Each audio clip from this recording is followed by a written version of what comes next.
एक महत्त्वाची बातमी आपण बघणार आहोत। बातमी मुंबईतून आहे।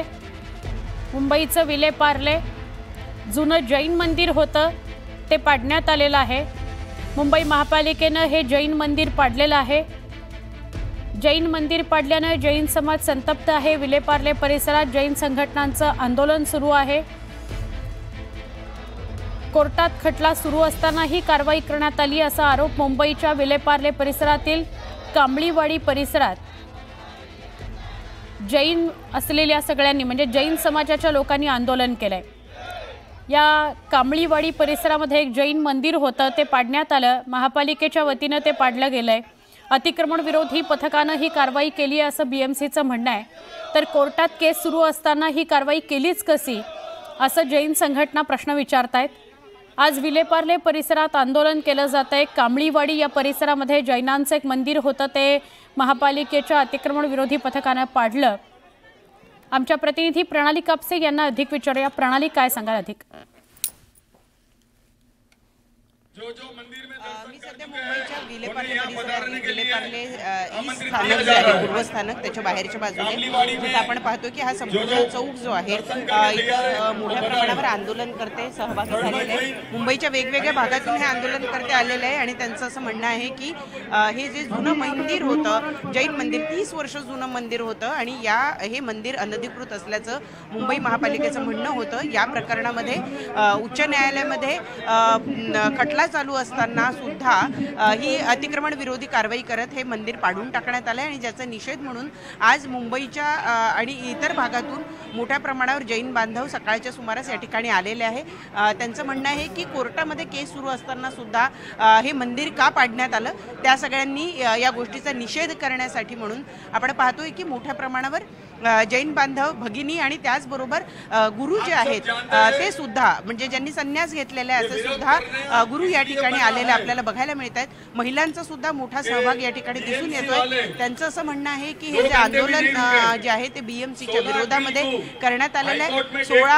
16 तारखेला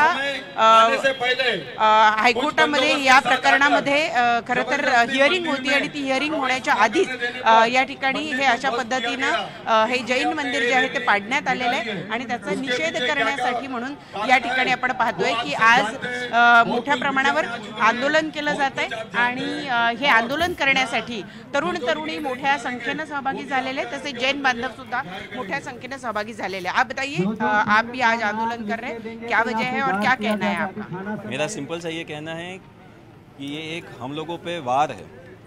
जिसने भी किया है वो समझ सकते हैं, लेकिन ये हमको बताया जा रहा है कि जैन धर्म के जो लोग हैं वो अब सेफ नहीं है। उनको इकट्ठा होना पड़ेगा। दिगंबर, श्वेतांबर, स्थानकवासी उन सबको भूलकर हमें एकत्रित होकर एकता का परचम दिखाना पड़ेगा, क्योंकि आज एक मंदिर टूटा है, आगे जाके और क्या हो सकता है इसकी हम समझ भी नहीं सकते। कहा जा रहा है कि ये इलीगल था और इसीलिए इस पर अतिक्रमण विरोधी कार्रवाई करेगी। जो भी लीगल बातें हैं वो हमारे जो दिग्गज लोग हैं उनको पता रहेगी। आप उनसे पूछेंगे तो ज्यादा बेटर रहेगा। आपको क्या कहना है? हमारा सिर्फ एक ही है, हमारा मंदिर में जो मूर्तियां थी, हमारे धर्म ग्रंथों का अपमान हुआ है। हमारी मूर्तियां भी हमें इज्जत से नहीं निकालने दी। हमारा सबसे बड़ा रोष यही है। हमको 1 मिनट का भी समय नहीं दिया। हमारी मूर्ति, हमारे शास्त्र, मूर्ति टूटी हुई, आप देखो मंदिर में जाके मूर्ति का अपमान हुआ है, शास्त्र का अपमान हुआ है और मंदिर लीगल है, उसमें कोई नहीं। इसमें होटल वाले ने अपने निजी स्वार्थ के लिए हमारा मंदिर तोड़ा है। हमें हमारा मंदिर वही चाहिए, यही हमारा नारा है। जब रोड साइड में गरीब लोग रहते हैं और कई सालों तक वो वहाँ रहते हैं, उनको भी वहाँ से हटाने के लिए पहले एक घर बना के दिया जाता है, उसके बाद शिफ्ट किया जाता है। यहाँ पे बिना परमिशन के एकदम सडनली अटैक कर देना, उसके बाद ना टाइम देना बचाव का, वो बहुत गलत है। उससे हम सब बहुत ज्यादा हर्ट हो चुके हैं। आपण पाहतो त्यांचं असं म्हणणं आहे की ज्या पद्धतीनं ही कारवाई अवघ्या 2 तासामध्ये करण्यात आली, कुठल्याही पद्धतीची पूर्वकल्पना न देता ही कारवाई करण्यात आली आणि ज्या दिवशी कोर्टामध्ये तारीख होती त्याच दिवशी कारवाई करण्यात आली। याचा निषेध म्हणून आपण पाहतो सगळे मोठ्या प्रमाणावर महिला, तरुण वर्ग। नक्की प्रणाली, धन्यवाद आपण माहिती दिलीत त्याबद्दल।